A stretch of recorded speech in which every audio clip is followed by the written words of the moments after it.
Olá, seja bem-vindo à continuidade da nossa leitura do livro O Sagrado e o Profano, de Mircea Eliade. Lembro a você que o livro tem apenas 4 capítulos, nós já estamos fazendo a palestra referente ao segundo. É evidente que seria muito melhor, muito mais proveitoso se você estivesse acompanhando com a leitura. Daqui a pouco acabamos essa série, não perca a oportunidade de acompanhar lendo. Você vai ter descobertas muito interessantes. Eu tenho um certo crédito com você, porque até hoje nunca indiquei um livro que não valesse a pena. Então espero que eu aproveite mais essa oportunidade. Vamos lá? Então, para quem lembra da palestra que fizemos, o primeiro capítulo, falávamos a respeito do espaço sagrado. Aqui, Mircea Eliade vai se fixar na ideia do tempo sagrado, ou seja, aquele que é redimido da arbitrariedade. E ele fala que o homem religioso é aquele que sabe fazer essa passagem do profano para o sagrado, tanto no espaço quanto no tempo.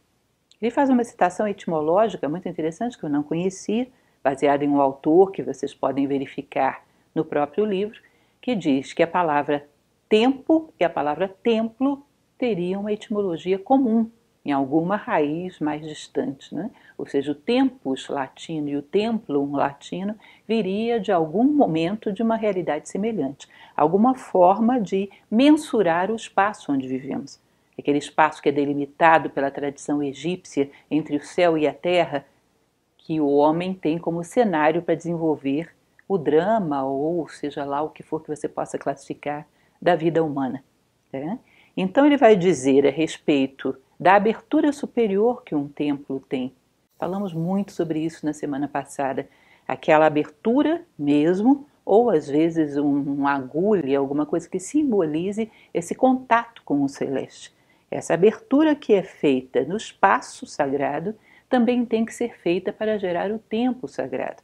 Aí nós vamos falar sobre as cerimônias, as festas sazonais, os ritos, que têm uma importância vital para separar o tempo comum do tempo sagrado.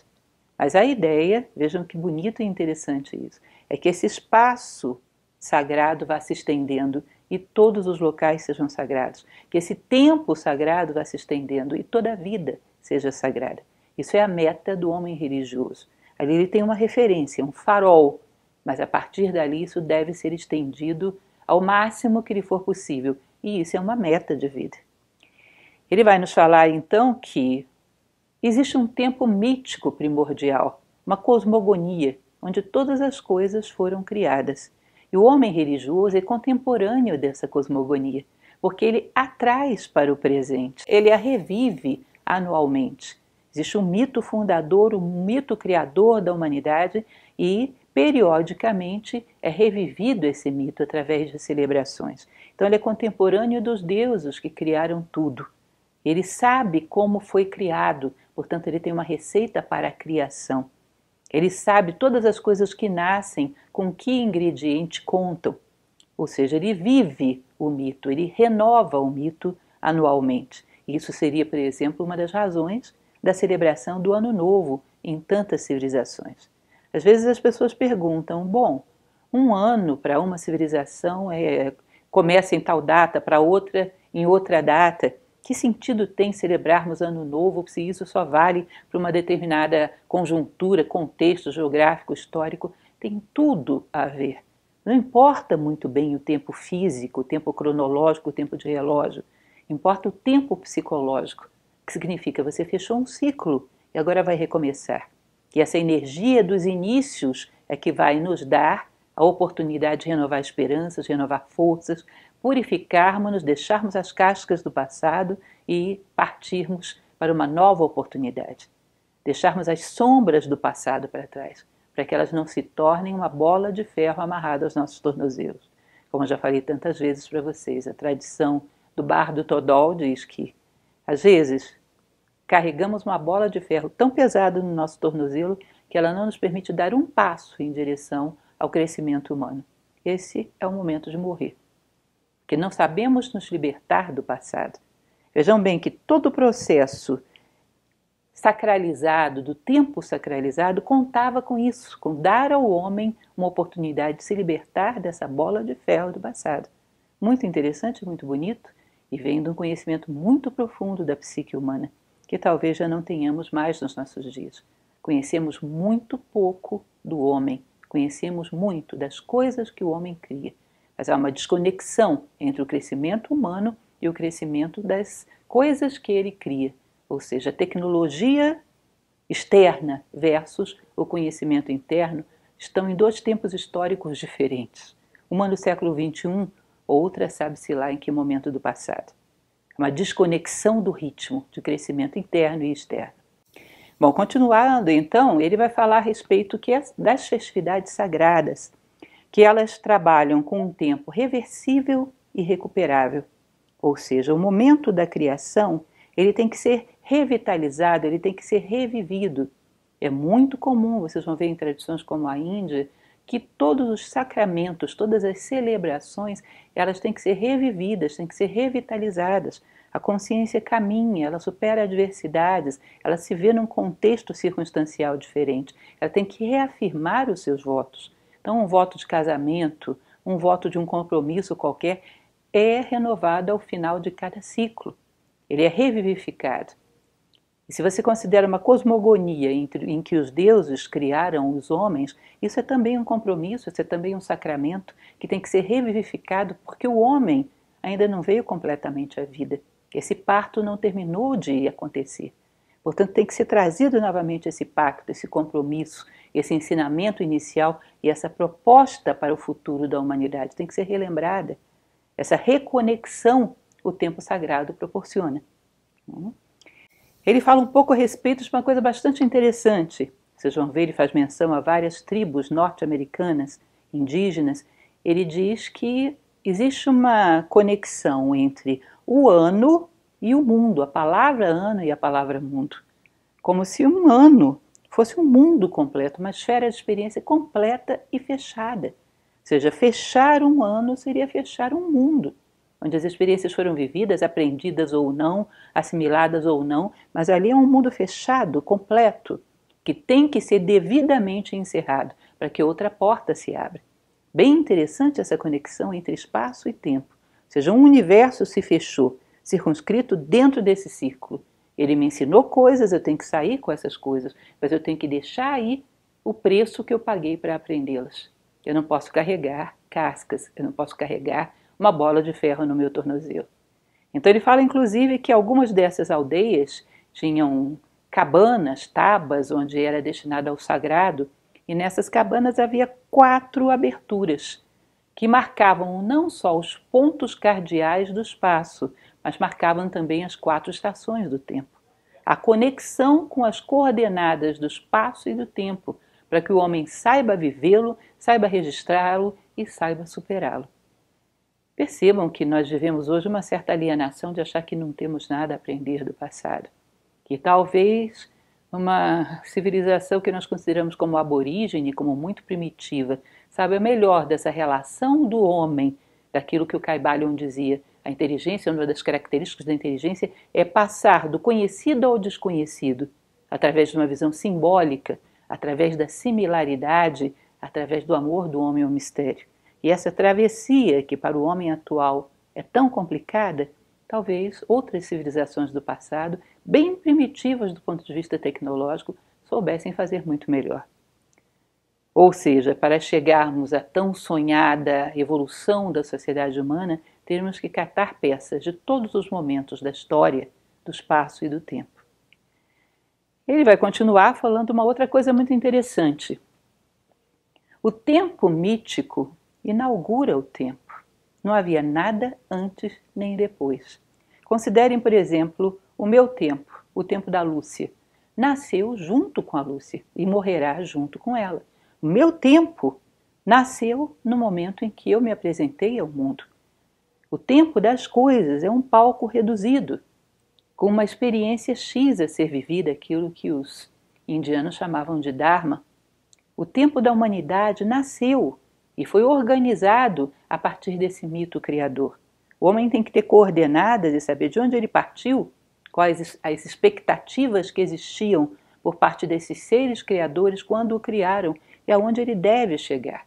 Uma referência de direção no tempo e no espaço, que permita com que ele se movimente com segurança. Ou seja, não é possível você saber exatamente se o teu passo atual é correto ou é incorreto se você não sabe para onde quer ir, onde vai chegar, nem qual foi a razão que te trouxe ao mundo.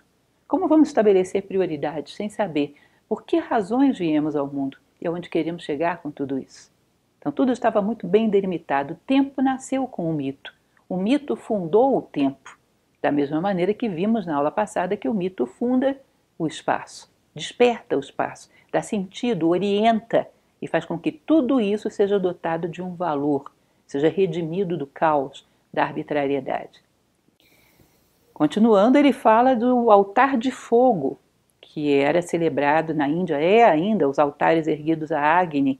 Muitas vezes esses altares estão no alto de uma escadaria com 360 degraus. Ou seja, você avança em direção ao fogo, que representa espiritualidade, que representa sabedoria, atravessando o tempo. E o tempo é real quando você subiu um degrau em direção ao fogo. Se você não saiu do lugar, não houve tempo real. Passou simplesmente um tempo artificial, ilusório, profano. O tempo real é contado por deslocamentos em direção ao ideal. Percebam como tudo isso está cheio de ensinamentos que seriam muito válidos para nós, homens que sabem calcular a velocidade de um cometa que se aproxima da Terra, mas não sabem o que é o tempo real na sua vida. É algo um pouco curioso e até bizarro. O mundo se renova anualmente e essa renovação tem que ser muito bem experimentada pelo homem. Vem um tempo novo, um tempo puro, um tempo consagrado a uma nova experiência, onde você só guarda do passado aquilo que te permitiu crescer e se lança a uma nova experiência, sem marcas, sem traumas, sem carregar o peso do custo que as experiências passadas te deram.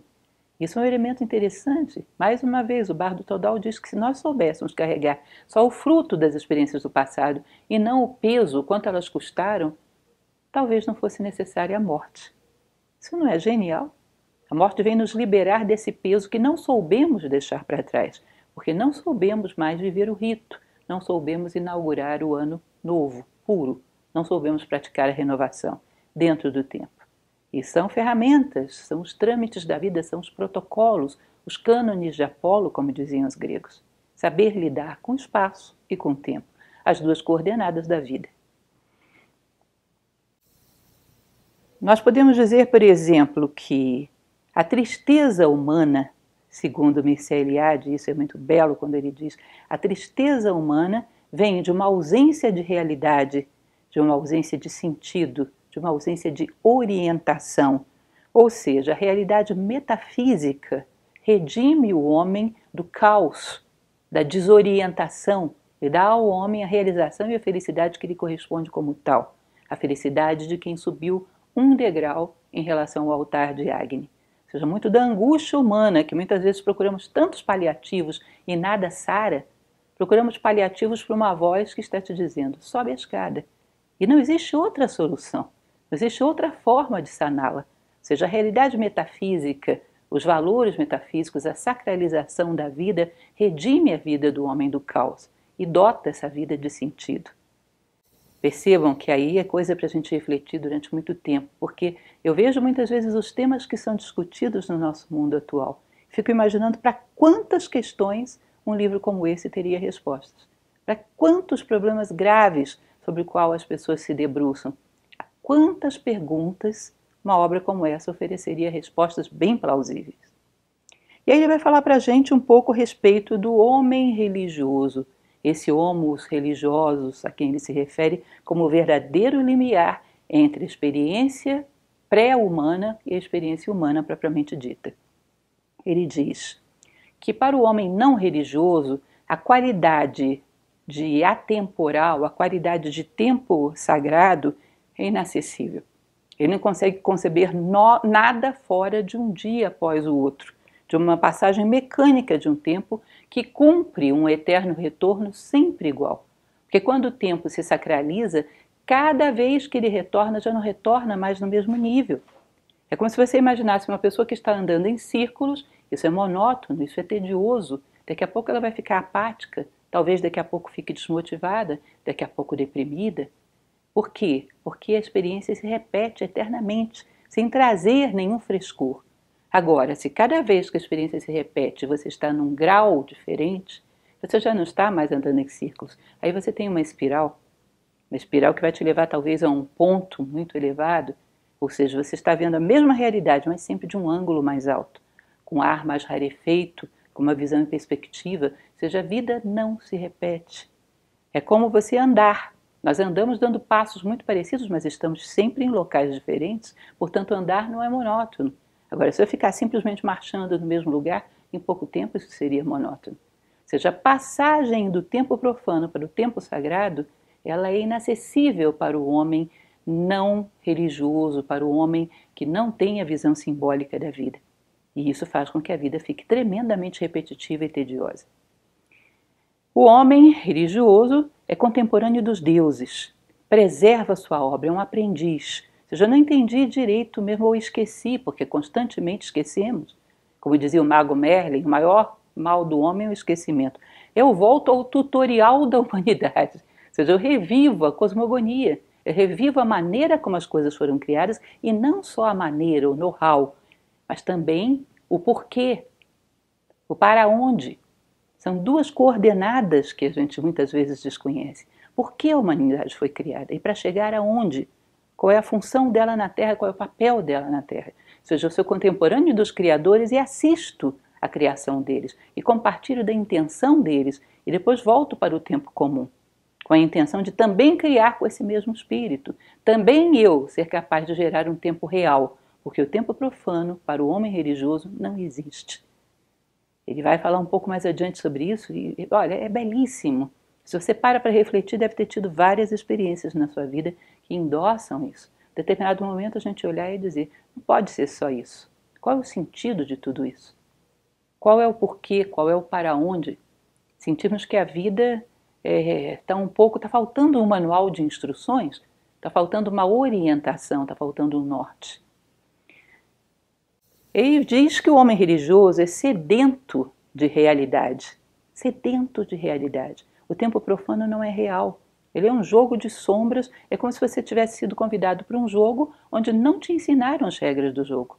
E você fica jogando aleatoriamente as cartas em cima da mesa, não sabe quem está ganhando, não sabe quem está perdendo, não sabe quem ganha, o que ganha, quem perde, o que perde. E simplesmente, cada vez que chega a sua vez na rodada, você despeja cartas com símbolos que você não entende sobre a mesa do tempo. Isso é irreal. É tão irreal que deixa de existir. É característica das coisas que não são reais. Elas são passageiras, são fugazes, viram pó. Que na verdade sempre foram pó.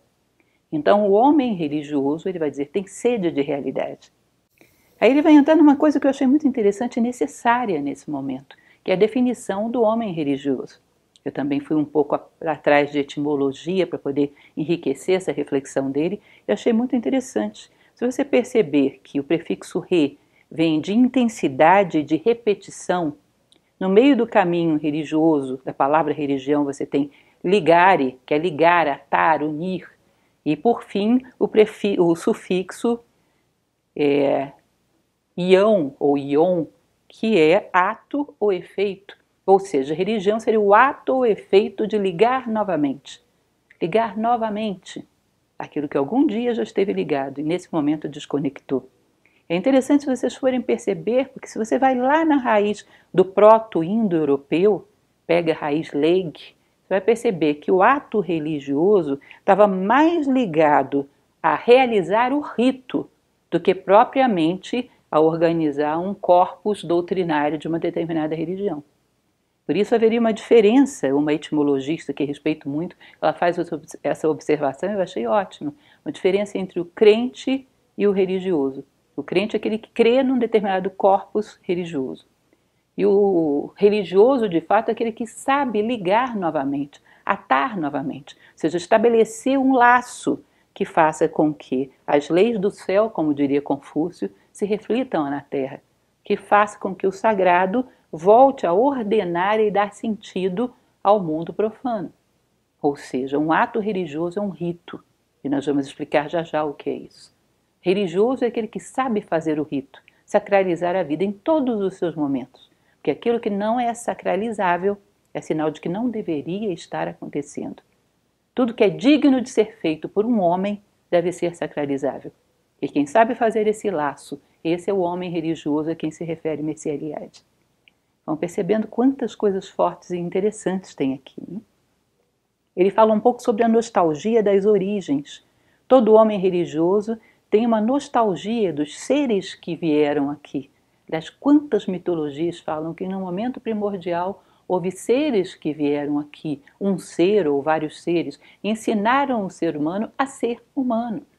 Ensinaram inclusive as suas atividades básicas, como a agricultura, como a formação de uma família, como a geração de filhos. Ensinaram ao homem os princípios da vida humana. E diz que todo homem religioso tem a nostalgia desse momento original. E de vez em quando tem que revivê-lo cerimonialmente, para que volte a estar na presença daquilo que é real, para que a sua vida seja iluminada de sentido. Mais uma vez, relembrando, sagrado é exatamente a função de dar sentido. Eu lembro muito de uma passagem de Platão, onde ele, falando da beleza, ele diz que quando um homem, um verdadeiro ser humano, contempla o belo, ele não sente desejo de posse. Um verdadeiro homem e o verdadeiro belo, quando ele contempla isso, ele sente nostalgia, saudade de um mundo onde tudo era harmonia, porque beleza é harmonia. De uma certa maneira, ele vê através do belo um mundo onde ele já esteve, para o qual pretende retornar. Ou seja, Eliade está dizendo aqui que isso é uma característica do homem religioso, tem saudade de um mundo que ele ainda está construindo, que nesse momento existe apenas no plano das ideias. Uma coisa interessante que ele coloca é que, do ponto de vista do pensamento racionalista atual, considera-se que esse homo religiosos, esse homem primitivo, e esse primitivo já tem um certo pejorativo, ele ficava paralisado, porque ele não mudava, ele não avançava a sua vida. Estava constantemente repetindo um mito dos primórdios, das origens, e repetindo, e isso não o deixava avançar. Eliade vai dizer, olha, provavelmente esse é o homem que mais avança, porque o ser humano está longe de ser um ser humano completo. Nós estamos cheios de poderes latentes, de possibilidades não realizadas, e cada vez que você ilumina o mundo com essa luz das ideias originais, do nosso modelo original, das intenções originais daqueles que nos criaram, você ilumina possibilidades novas do homem, que tem oportunidade de vir à tona, e isso vai fazendo com que o homem lance luz sobre si mesmo e se torne cada vez mais completo. Enquanto que o homem atual, o homem profano ou banal, ele diz, ele não avança muita coisa do ponto de vista humano, ele avança muita coisa quanto a interesses pessoais. O homo primitivo, o homem religioso, é aquele que se compromete com o cosmos e constantemente volta a essa criação para relembrar o seu papel no mundo. E ele diz, o homem profano só se compromete com seus interesses pessoais, quando muito de um círculo muito estreito à sua volta. Trabalha só para o particular, não tem uma visão de cosmos, não tem uma visão de uno, não se compromete com muito mais do que com a sua pele. Ou seja, quem cresce, quem está paralisado, do ponto de vista do crescimento humano, o homem profano não sobe um degrau na escada em direção ao altar de Agni, ao fogo, à sabedoria, à completude. Ou seja, o tempo real está muito mais naquele que preocupa-se em introduzir marcos que iluminem a sua vida, que relembrem quem ele é. E isso eram os ritos. Essa frase eu achei maravilhosa e já repeti para mim muitas vezes para ver se eu memorizo. O homem só é realmente humano quando imita os deuses. Ao inclinar-se para a frente, alcança a si próprio. Parem para pensar o quanto isso é belo. Imaginem vocês uma pedra. Uma pedra, ela está ali vivendo uma experiência de resistência, de inércia, mas você percebe que quando ela vai ficando um pouco mais complexa, um pouco mais elaborada, ela já começa a vibrar em função do calor, por exemplo, dilatar ou contrair, já é uma característica que lembra, por exemplo, um vegetal. Um vegetal é sensível ao calor e ao frio. Ou seja, parece que até as pedras, quando começam a ter um pouquinho mais de estrutura molecular, um pouquinho mais complexa, começam a se inclinar para o futuro. Já as plantas, que são tão sensíveis às energias, que trabalham como base da cadeia alimentar e trabalham fazendo trocas gasosas com o meio, ou seja, elas produzem o alimento de toda a vida orgânica, elas trabalham com energia. Algumas delas a gente percebe que já são um pouco sensíveis quando o dono tem um certo carinho, quando o dono as percebe, aquelas pessoas que a gente diz que tem dedo verde. Ou seja, a percepção e o sentimento de emoções já é algo próprio lá da frente, dos animais. E as plantas muito evoluídas inclinam-se para o futuro para serem elas mesmas. Se você pega os animais, qual é a função de um animal? Uma boa sobrevivência e uma boa perpetuação da espécie, dois instintos. Mas aqueles um pouco mais complexos, um pouco mais evoluídos, você olha e diz, nossa, parece que pensa, porque são tão espertos que às vezes chegam a enganar os próprios humanos com quem convivem. Ou seja, para serem eles mesmos, eles se inclinam para o futuro. E o homem? Chame você de deuses, de Deus, do mundo das ideias, não estou aqui pregando nenhum tipo de teologia, mas você percebe que quando o homem se inclina para o metafísico, que seria para ele um futuro, ele vive uma realidade mental e o metafísico para ele é futuro. Ao se inclinar para isso, ele encontra a si próprio. Ou seja, nesse buscar, ir adiante, ele encontra a si próprio. E isso era um dos alicerces do pensamento do homem tradicional, do homem chamado antigo ou arcaico. É muito difícil você mensurar se o homem está avançando ou retrocedendo se ele não sabe, como ser humano, onde ele quer chegar. Sem uma referência de direção. Não podemos dizer, nós estamos evoluindo. Evoluindo em quê? Em relação a quê? A quem? As coisas que fazemos, talvez. Mas é muito duvidoso, como falo em várias palestras, se compensa um homem sem uma base moral sólida, sem maturidade, ter meios tão poderosos, sem saber quais são os fins. Talvez chegue mais rápido ainda a fins desastrosos. Com meios mais rudes, talvez fosse mais devagar. Atos que não imitam modelos celestes para o homem religioso, para o homem tradicional, são totalmente destituídos de sentido. Então não existia para esse homem tradicional tanto interesse sobre a história descritiva, a história como ciência, como temos hoje. Porque um ato realizado por um homem que não tornou nem a ele mesmo, nem a ninguém à sua volta um pouco mais humano, foi devorado pelo tempo. Não é digno de ser relembrado. É claro que isso me recordou os amaltas americanos que havia entre os incas, que eram historiadores. Os incas eram um povo ágrafo, não conheciam, pelo menos até onde se sabe, não conheciam a escrita. Como é que eles faziam a história dos seus tapa-incas, dos seus grandes líderes? Esses amaltas compunham cantos. Porém, eles só faziam cantos da vida de homens que fossem dignos de serem relembrados, cuja história fosse edificante para o futuro, tivessem vencido alguma barreira, tivessem chegado mais próximo dos deuses, mais próximo de si próprios. Ou seja, uma das coisas que um homem medíocre podia considerar como certo é ele seria banido da história, e de alguma forma seria banido da eternidade. Então vem essa dualidade que muitas vezes se discute ainda hoje entre história e mito. Para o homem religioso, o que vale é o mito, como aquele que guarda o espírito dos fatos e não propriamente o seu corpo. O mutus, aquele mudo que está por trás do corpo dos fatos e que diz o porquê, o para onde e o quanto isso foi conquistado. Então, uma relação com a vida onde os valores são muito diferenciados e um foco muito claro e reiterado em todas as escolhas que se faz. Continuando, vamos falar um pouco a respeito exatamente do mito e do rito, que temos falado tanto até agora. Reiterando aquilo que falamos lá atrás, ele vai dizer que o mito revela como as coisas vieram à existência, ou seja, ele funda o universo de cada coisa, o mundo. O mito conta como as coisas nasceram e para que nasceram e onde devem chegar. A recuperação desse simbolismo faz com que os seres nunca se desorientem, nunca se percam no meio do caminho. Portanto, é um patrimônio. É importantíssimo para essas civilizações guardar o mito dos seus fundadores, o mito do fundador do universo, a cosmogonia. Isso era fundamental para não esquecer quem se é, não perder a identidade. E ele vai falar que o rito revive e recupera significado do aparentemente banal.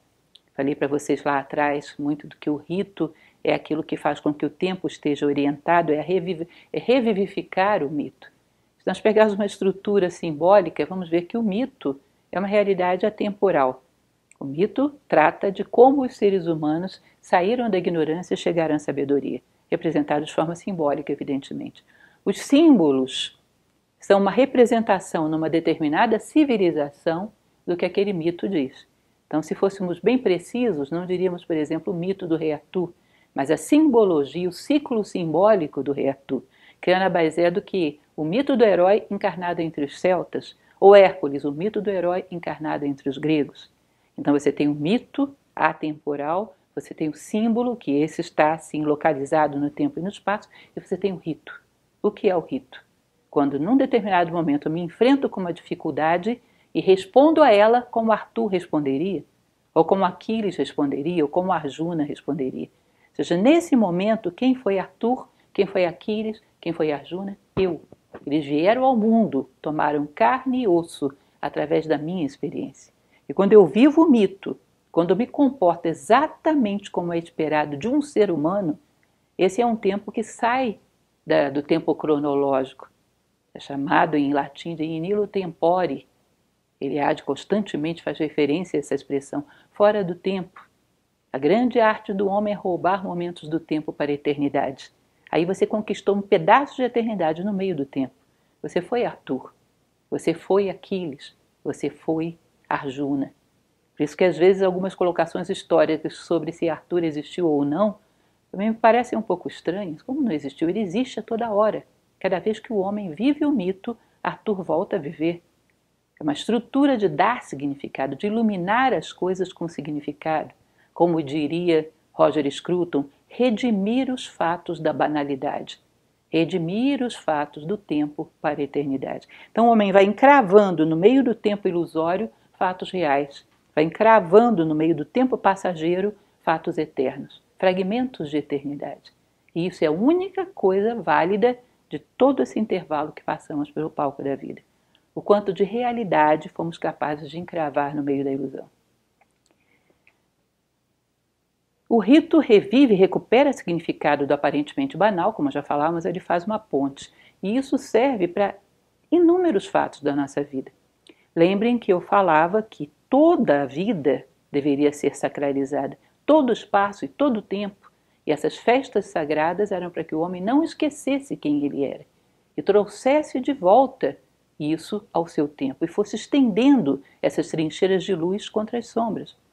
Então, se você percebe, trazendo isso para uma experiência bastante prática, que muitos de nós vivemos, quando você dedica a sua energia aos seus filhos e eles crescem e eles se vão, hoje isso é um problema, é a chamada síndrome do ninho vazio, as pessoas sofrem, parece paradoxal, que em determinado momento foi colocado na sua vida um ser e você se sentiu convocado a se entregar inteiramente e de repente ele não está mais lá, como fato, encravado num tempo ilusório, não tem como você redimir essa dor.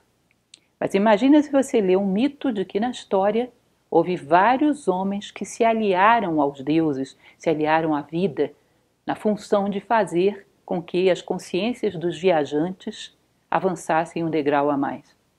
Ou seja, um Narada indiano, por exemplo, que era um homem que se alia às leis da natureza, se alia ao Dharma, para ajudar os seres, a empurrá-los 1 milímetro na direção de Deus, 1 milímetro adiante na subida em direção ao altar de Agni. E esses seres não perderam aqueles que subiram, muito pelo contrário. Cada um que se aproxima do fogo está mais próximo do fogo do seu próprio coração. Imaginem vocês entenderem essa história de Narada e de muitos outros seres da tradição indiana e de outras que estavam entre os homens e os deuses como auxiliares para empurrar a consciência peregrina dos seres que estão aqui mais em direção à luz. Você fez isso para os seus filhos, fez isso pelos seus amigos, fez isso pelas pessoas que interagiram com você, jamais os perdeu. Estão cada vez mais próximos do fogo e você também é fogo. Você percebe que a compreensão disso é uma cobertura mítica que redime a dor. Não, peraí, então eu não perdi nada. Então esse fato é dotado de sentido. A vida não é injusta, ela não me dá com uma mão e não me toma com a outra. Isso faz parte, isso é um mito, eu cumpri o mito. Isso foi um rito dentro da minha vida, isso foi sagrado. Então diz que o homem que sabe viver os mitos, ele redime todos os fatos da sua vida da arbitrariedade, porque nisso consiste, num molde sagrado, que faz com que os fatos todos sejam dotados de sentido, possa ser recuperado neles o seu sentido, e abandonada essa aparência de arbitrariedade que tanto nos machuca e tanto nos faz sofrer. Ele vai falar, por exemplo, de uma representação que havia na Babilônia. Todos os anos, no início do universo, Marduk teria matado o monstro, o demônio Tiamat, que era como uma serpente. Ele teria matado e espatifado o corpo de Tiamat, esse monstro maligno, e com esses pedaços ele teria construído todas as partes do universo manifestado. E isso era teatralizado todos os anos ao início de cada novo ciclo. Novamente, um grupo de pessoas encarnavam o papel como atores, o papel de Marduk, outros encaravam o papel de Tiamat. Era feito esse combate simbólico, Tiamat era novamente derrotada. Instaurava-se novamente o tempo ordenado, o tempo puro, o cosmos, o caos tinha sido derrotado. Bom, e o que isso pode iluminar na nossa vida? Você percebe que constantemente a nossa luta por subordinar tudo aquilo que não é mal, mas que não pode dominar a nossa vida, que é a parte instintiva, a parte animal, a parte ligada à mera sobrevivência. Sobrevivência não pode subjugar a vida, porque senão não somos humanos. Deixamos de ser centauros e viramos minotauros, o animal domina o humano. Nós temos que constantemente reafirmar o nosso poder sobre essas forças animalizantes, impor a consciência humana sobre a consciência animal. E com a energia dessa interface animal, com a energia vida que tiramos desses instintos, nós saímos construindo o nosso mundo humano. Saímos pavimentando e construindo as coisas válidas do nosso mundo humano, sublimando essas energias que vêm da animalidade. Ou seja, todos os anos não fazemos isso só fora, fazemos dentro também. Reconstruímos o cosmos a partir da submissão do caos. Que aí ele vai falar do sentido de tantas festas em várias tradições, que eram chamadas festas que nós conhecemos como carnavalescas, onde por algum tempo se deixava imperar o caos, para que depois viesse um ser heróico, um ser divino, submetesse o caos, submetesse a desordem e a ordem fosse recriada. Lógico que depois o calendário sofreu várias transformações e isso foi parar em outra data, mas a princípio era no início de um novo ciclo. Submete-se novamente o caos, inaugura-se novamente a ordem, um ano renovado, onde o homem vem puro, despido, apenas contendo em si a essência das experiências do passado, não a sua embalagem. Uma coisa interessante que ele vai citar no livro é a respeito da literalidade e o quanto isso é perigoso. Ele fala que certas civilizações, não é incomum virmos falar sobre isso, que num determinado momento, quando você fala mate o monstro, encarnam um ser humano ou um animal no monstro, vão lá e matam literalmente, fazem festas de sangue, porque o mito deixa de ser simbólico, deixa de ter várias acepções, deixa de ser interpretado e visto simbolicamente e passa a ser visto literalmente. Então, muitas civilizações primitivas, muitas, digamos assim, tribos e povos maiores celebraram sacrifícios de sangue, porque tomavam o mito literalmente. E olha, a literalidade cá entre nós. É ruim a gente saber que houve canibalismo, que houve sacrifícios humanos, é horrível. Mas vejamos, nós não estamos livres da literalidade. Quando nós começamos a interpretar as coisas ao pé da letra, sobretudo do ponto de vista ideológico, religioso ou não, a literalidade também produz vítimas no nosso momento histórico. Também produzimos mortes por causa da literalidade com que acreditamos nas coisas. Ou seja, se nós pegarmos literalmente, quantos cultos atribuem a si a única verdade, o único caminho? Quantos atribuem a si a única certeza? E muitas vezes isso vai debandar para uma agressividade que pode chegar inclusive à violência física. E quanto ainda acontece isso? Ou seja, a literalidade, a falta de capacidade de simbolismo, de interpretação dos mitos não fez vítimas nas civilizações do passado, faz vítimas até hoje. Mas nem por isso o homem religioso, o homem antigo está descaracterizado nas suas crenças. É o risco que nós ainda corremos. Bom, falando um pouco a respeito das festas, ele vai falar que o calendário sagrado não é só comemoração, nem é principalmente comemoração, é reatualização, é atualizar uma vez mais o sentido. Lembrem, eu sempre gosto de lembrar isso, aquele momento em que vai ser fundado Camelot. Rei Arthur manda seus cavaleiros para os 4 cantos do reino, poder combater os inimigos que se opunham à criação de Camelot. Eles voltam dos 4 cantos do mundo, se encontram com Arthur no alto de uma montanha e começam a festejar. Merlin manda que todos se calem e diz: guardem na sua memória esse momento. Contem aos seus filhos e aos seus netos: eu estive com Arthur naquela noite, porque o maior mal do homem é o esquecimento. Nós temos que lembrar que em algum momento estivemos com Arthur, que tem um sentido em organizarmos o nosso mundo, submetermos o caos, cravarmos uma fronteira onde a luz impera, governarmos a partir de uma montanha que é o mais elevado em nós. Nós temos que relembrar esses parâmetros. E essas celebrações sazonais, sagradas, elas tinham como intuito ser uma reatualização, mais do que uma comemoração. Chamo a atenção de vocês para algo que em mim é muito forte, sempre foi, que é um amor que ainda hoje sinto, meio inexplicado pelo Natal. É porque eu era criança e gostava de presentes, nem sempre havia presentes. Às vezes era uma celebração muito simples, mas o fato de se aproximar o Natal, e ainda hoje tenho isso, alguma coisa estranha se movimenta dentro de mim, quando eu vejo que começam a se espalhar os enfeites natalinos, como se fosse um grande encontro. Alguma coisa muito mágica vai acontecer. Eu vou na direção de um grande encontro. Muitas vezes, quando mergulho dentro de mim, eu percebo com que eu estou tão ansiosa para me reencontrar.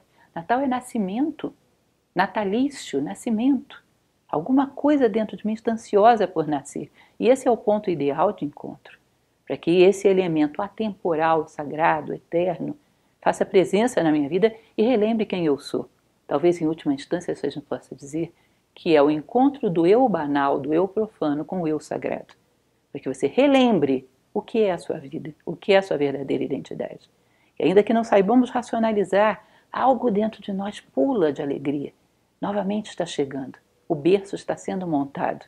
É a oportunidade de renascer. Apesar de hoje se reduzir tanto isso e se dizer que são meramente datas comerciais, nós perdemos o sentido mais profundo da vida. Os pontos cardeais e as estações do ano são os 4 pontos que orientam o mundo. E eles são um convite para que a gente saia da temporalidade banal, para que sacralize a vida. Pontos de encontro com algo que está além. Aberturas para cima, como se dizia do templo. Tem que ter sempre uma abertura para cima. Os ritos, as festas sagradas, são uma abertura para cima, por onde nós nos ventilamos, olhamos na direção certa. Bom, como falei para vocês, o grande objetivo é imitatio Dei, a imitação do ato sagrado que criou o universo em todas as criações da nossa vida, em todos os momentos da nossa vida. O ato humano, todo ato humano digno, a gente poderia pegar aí um pouco de Immanuel Kant, que é o imperativo categórico, todos aqueles atos regidos pelo dever, tudo aquilo que é próprio do ser humano, nasceu por um ato divino. Então, se você pega esses mitos tradicionais, criadores, cosmogônicos, um ser ensinou a cultivar o milho, o trigo, a cultivar a terra, a conformar uma família, até o ato sexual foi ensinado aí. E tudo aquilo que imita esse modelo primordial, que é dotado de sentido, que é construtivo do ponto de vista do tempo real, inaugura os atos humanos. Os atos humanos não teriam como se perpetuar se não obedecessem a esse modelo divino. Acontece que num determinado momento, a decadência do homo religioso para o homem profano faz com que esses atos se esvaziem e percam seu sentido, caiam na banalização, sejam profanados. Um exemplo que ele dá é a agricultura. Muito difícil você pegar uma civilização clássica em que a agricultura, o cultivar o seio da terra, não fosse cerimonial. Esse colocar a semente profunda e cuidá-la para que ela venha à luz e gere frutos, muito parecido com a origem da própria palavra cultura, que também vem de cultos. Cultivar as sementes profundas de humanidade que existem no homem, para que elas deem frutos, para que elas venham à luz.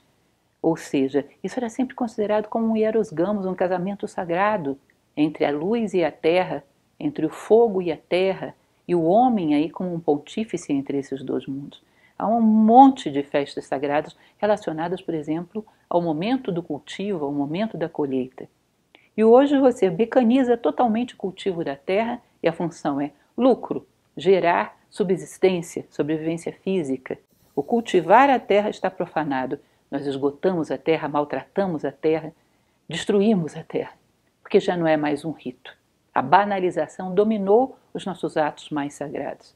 A união sexual virou uma mera busca de prazer, às vezes grosseira, ou seja, já não existe mais o envolvimento de nada amoroso, já não existe a repetição do hieros gamos, a união de seres que não querem simplesmente se tocar e ir embora, querem acrescentar um ao mundo do outro, querem gerar frutos, não necessariamente filhos, mas frutos de consciência, frutos de conhecimento do mundo do outro, querem sair meio maiores do que entraram, querem enriquecer o mundo um do outro.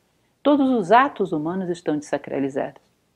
Se você pega, por exemplo, Analetos de Confúcio, a maneira como ele preconiza, forma de você sentar, se alimentar, forma de passar por uma pessoa mais idosa na rua, uma pessoa mais sábia, como tudo tem um cerimonial, um rito.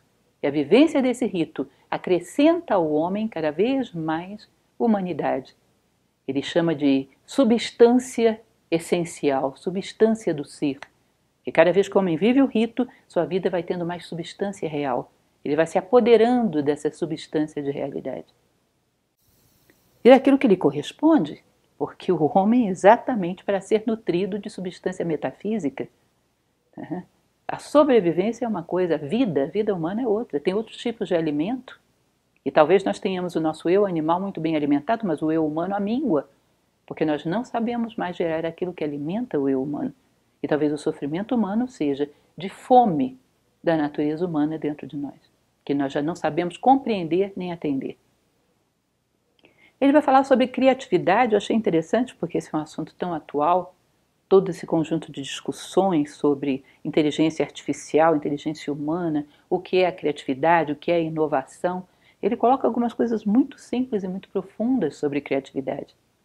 Ele vai dizer que a criação divina, que é o máximo ato de criatividade, é um gesto exemplar de força, superabundância e criatividade. Toda vez que o homem quer criar, deveria voltar aí. A criação divina do homem bebe da fonte da criação do universo, que é a maior de todas as criações. Momento que de um ponto expande tudo. Esse momento que é superabundância de energia e de criatividade. A criação de cada ser volta aí e bebe dessa fonte. E se o homem quer criar algo válido, não simplesmente mover as peças em cima do tabuleiro, mas se ele quer criar, acrescentar algo válido ao mundo, também deveria se debruçar e beber nessa mesma fonte. Senão nada novo é criado. O homem não sabe fazer mais do que mexer a posição das mesmas peças no tabuleiro. Fazer um novo algoritmo, ou seja, combinar novamente as coisas. Mas trazer uma peça nova sobre o tabuleiro só se você bebe a fonte de onde as coisas foram criadas, se inclina sobre a fonte da máxima criatividade. Todas as criações encontram sua forma simbólica no mito cosmogônico. Então, um dos elementos que é interessante a gente parar para perceber a nossa capacidade de aprender da vida, como ela cria, quais são os elementos que estão em jogo. Em várias palestras eu costumo dizer que a maior parte dos temas que estão em discussão hoje, a natureza nos daria um banho de ensinamento. A biodiversidade de uma floresta nos dá um banho de ensinamento sobre como viver com pessoas diferentes. A maneira como nossa mente conduz o nosso corpo dá um banho de ensinamento sobre liderança. A maneira como o nosso corpo se defende dos agressores externos para sobreviver dá um banho de conhecimento sobre paz, sobre segurança. Ou seja, se nós fôssemos capazes de entender simbolicamente esses elementos primordiais, as ferramentas que foram utilizadas na criação do universo, teríamos aí todas as chaves para fazer a verdadeira criação, que nada mais é do que uma captação do plano das ideias, como se você pegasse no plano das ideias uma lanterna e descesse com ela aqui e lançasse luz sobre um aspecto ainda obscuro do homem, um poder latente que está esperando ser iluminado para vir à tona. Isso é a verdadeira criação. Não é uma criação absoluta, que se diz que desde o momento que o universo manifesta no plano das ideias, tudo já está criado. Mas é uma ponte. É saber subir a esse mundo e trazer a luz necessária para iluminar aspectos obscuros da existência. Esses aspectos passam a ser ativos e eficazes na vida. A maior parte do homem é um mistério para o próprio homem. e tem que ser conhecida antes que nós cheguemos ao final do nosso caminho, porque disso se trata. Viemos aqui para completar a obra da natureza, construir a nós mesmos.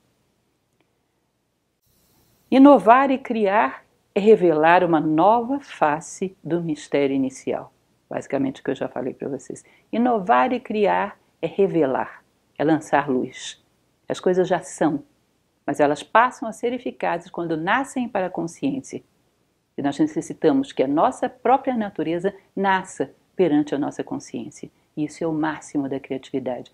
E por paralelismo, quem sabe criar dentro aquilo que é válido e real, sabe criar fora aquilo que é válido e real. Se não, voltando ao exemplo original, mexemos peças em cima de um tabuleiro e nada além disso, nenhuma peça nova.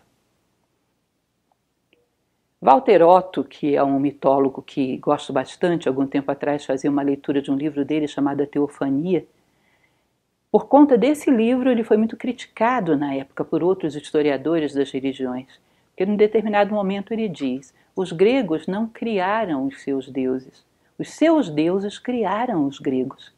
Ele dizia: existem determinados modelos, arquétipos, que quando o homem necessita vê-los, vê e organiza a si próprio segundo esses modelos. Ou seja, ele não vê o absoluto, ele vê uma face do absoluto que lhe corresponde ver naquele momento. Ele volta à essência, ao plano das ideias e vê aquele modelo que ele necessita para dar o próximo passo. Ou seja, a necessidade dos gregos de darem o próximo passo fez com que essa face do uno, do divino, se mostrasse a eles. E essa face levou eles a ser o que foram historicamente. Constituiu a identidade do povo grego. De uma certa maneira, existe uma face que se mostra no horizonte, para que completemos a nossa experiência individual e coletiva como civilização, algo a ser visto. E esse é o grande ato de criatividade. Percebam que ousadia de um historiador falar algo como isso. Os gregos não criaram os seus deuses criaram os gregos. Eles cumpriram o seu dharma, como dizia Heidegger, chegaram até o final da sua missão civilizatória. Por quê? Porque viram no plano das ideias o que se esperava deles. Conheceram a sua cosmogonia, conheceram a intenção que era reservada para eles no plano das ideias. E isso é muito parecido com Mircea Eliade. Ele vai dizer que não existe nada mais criativo do que o rito. O rito desperta potenciais latentes. Existe algo divino no ser humano e o rito o desperta e liberta. Ou seja, eu repito um ato primordial, onde os homens mexeram com céu e terra, ou seja, com espírito e matéria, uniram todas essas coisas, e eu começo a entender isso e perceber que eu também tenho essa possibilidade de fazer isso comigo. Recuperar o operador do sistema e fazer com que ele organize melhor o seu sistema. Entender que a vida não é só um sistema coordenado por lógica, por um algoritmo de funcionamento que processa informações. Existe um programador que processa isso. E ele tem uma finalidade, tem um objetivo, tem um porquê e um para onde. Quando eu entendo esses dois mundos e o coordeno, eu tenho quem conduz e aquilo que deve ser feito com o veículo. Se não, vou ser conduzido não sei por quem, nem para onde. Aleatoriamente ou com uma intenção que não condiz com nada que eu gostaria. Então, eu repito esse saber trabalhar com céu e terra quando eu entendo essa operação. Ou seja, o rito revela aquilo que você deve fazer na sua vida, o próximo passo. O rito revela, desperta e liberta a essência do ser humano, adormecida dentro dele. A irrupção de energia criadora no mundo, exatamente esse canal que o homem religioso sabia criar, ao comunicar todos os mundos, ao crer que a vida pode ter um sentido maior do que a sobrevivência, ao revelar algo que está desde os primórdios reservado aos homens, reservado ao cosmos, ele faz com que ele seja acrescentado, eu gostei muito dessa expressão dele, ele é acrescentado de substância ontológica, ou seja, um pouco mais de ser, um pouco mais de essência. Ele vai criando identidade na verdadeira acepção da palavra. Ele agora já não é tanto aparência, ele tem um pouco mais de essência. Cada vez que ele passa pelo rito e o entende um pouquinho mais, ele vai constituindo a espiral. Ou seja, o homem vive o tempo real, quando ele é acrescentado de substância ontológica. Vai dando nascimento à sua essência. E o rito permite que ele receba mais dessa substância ontológica. Não é que ele receba, que ele revele, que ele traga à luz, que ele liberte mais desse ser que vive dentro dele. Ele fala uma coisa muito interessante em relação à cura, inclusive, de antigas tradições que diziam: se você não conhece a história do mal que te aflige, você não tem como combatê-lo. Então, um mito que conta como no início dos tempos o bem combateu o mal. E até os medicamentos. Disse que determinadas civilizações, se você não sabia a história daquela planta, como ela nasceu miticamente, qual a propriedade que ela tem, se você não soubesse pronunciar o seu nome, ela não tinha efeito nenhum. O efeito curativo da planta não vinha só do seu corpo físico, porque o mal do homem não está só no seu corpo físico. Se você não sabe cantar o mito daquele medicamento, ele não é eficaz. Ele traz apenas uma parte do remédio e que não atinge o todo da doença. Vocês percebem como é que a vida humana é toda organizada e como temos pouca eficácia, porque podendo ser tanto, escolhemos ser tão pouco. Podendo ter tantas camadas, nós escolhemos ser tão superficiais. E os nossos males ficam sem cura. E tentamos procurar curas físicas para um mal que não é meramente físico. Por fim, ele vai falar que o sagrado é real por excelência. Só o sagrado dá um caráter de realidade ao tempo passageiro, ao mundo de sombras. Traz as coisas para uma dimensão que nada nem ninguém pode tirar mais de você. Traz as coisas para uma dimensão que nem a morte pode tirar dos seres. Porque a morte não é tão forte a ponto de consumir realidade. Ela é também uma ilusão. Ela consome aquilo que é do seu mundo. Ilusão devora ilusão. E aquilo que é sacralizado já não é mais ilusão. Nem a morte é capaz de nos tirar. Saiu da dimensão de ação dela. Lembro de uma passagem linda de um livro que sempre falo para vocês, um épico indiano, que é o Ramayana, onde num determinado momento Ravana, que era o grande vilão da história, encontra Kala, o tempo. E o tempo vai ameaçá-lo: eu vou tirar a sua vida. Ele diz: quem é você para tirar a minha vida? Como você pode ousar pensar que vai me tirar a vida de Ravana, aquele que morreu por amor? O amor não faz parte do teu reino, vai reger as modas e as coisas temporárias. Ou seja, é um discurso muito interessante, esse livro é todo lindo, que mostra exatamente esse fato que Eliade está falando. Ou seja, o tempo consome as coisas da dimensão do tempo, ilusórias. Aquilo que é real está acima do seu alcance. E o sagrado é real por excelência. O profano não é fundado em modelo exemplar nenhum. As coisas banais que temos na nossa vida, que não têm nenhum sentido maior, elas não são fundadas em modelo nenhum. Portanto, elas são um péssimo mapa para te conduzir a alguma coisa de válido. Porque elas não sabem o que é válido, elas não têm nenhum toque de realidade. Portanto, as coisas profanas, elas andam em círculos, elas são desorientadas. Só aquilo que é iluminado por um sentido pode te dar um sentido. Interessante que também em algumas palestras eu comentava para vocês que às vezes entro em lojas de decoração e você vê objetos de cristal retorcido com 1000 luzes. A sensação que dá, pelo menos para um filósofo, é assim: são objetos interessantes, mas eu não levaria nenhum deles para minha casa, porque não representam coisa nenhuma. Não há ali uma mensagem por trás, não é uma ponte, não é um símbolo. Então é difícil hoje você ter alguma coisa dotada de significado. O homem não busca significado nas coisas, principalmente naquelas com que ele convive estreitamente. Ele se busca que combine com tapete. Já não existe mais essa noção de que as coisas são pontes. Através delas, elas podem te apontar algo mais profundo. Não existe um significado simbólico nas coisas que nos cercam. Ou seja, nós banalizamos a nossa vida e a vida de tudo aquilo que vive à nossa volta.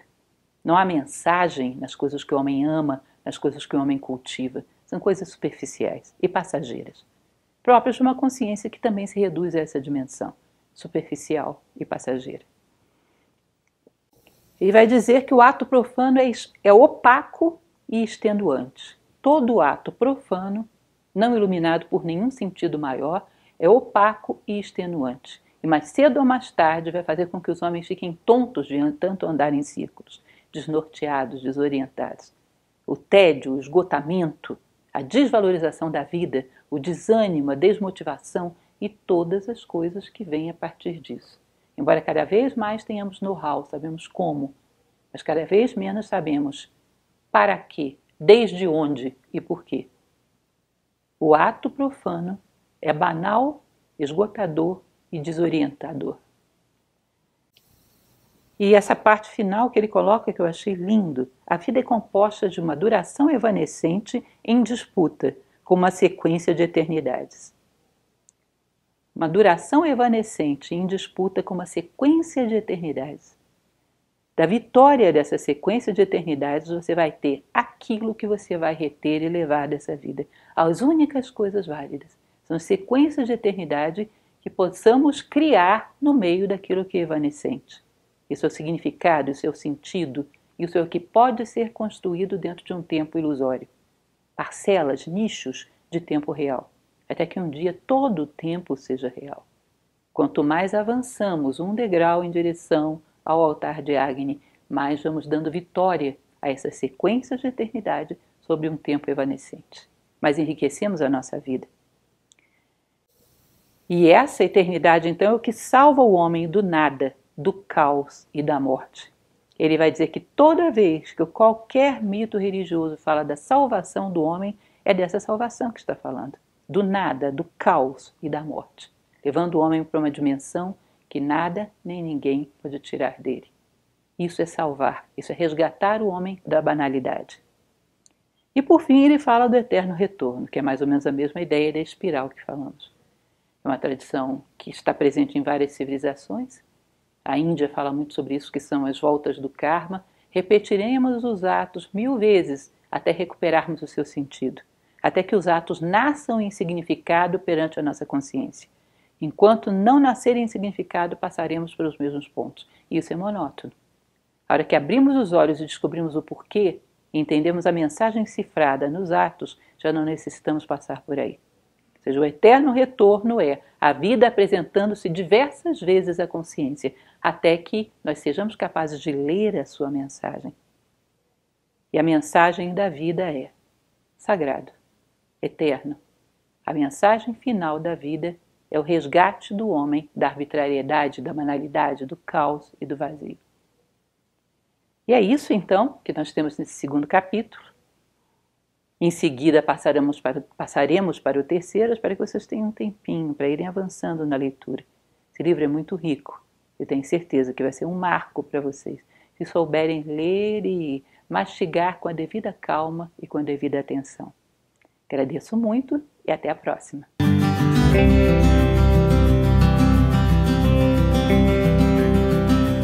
Thank you.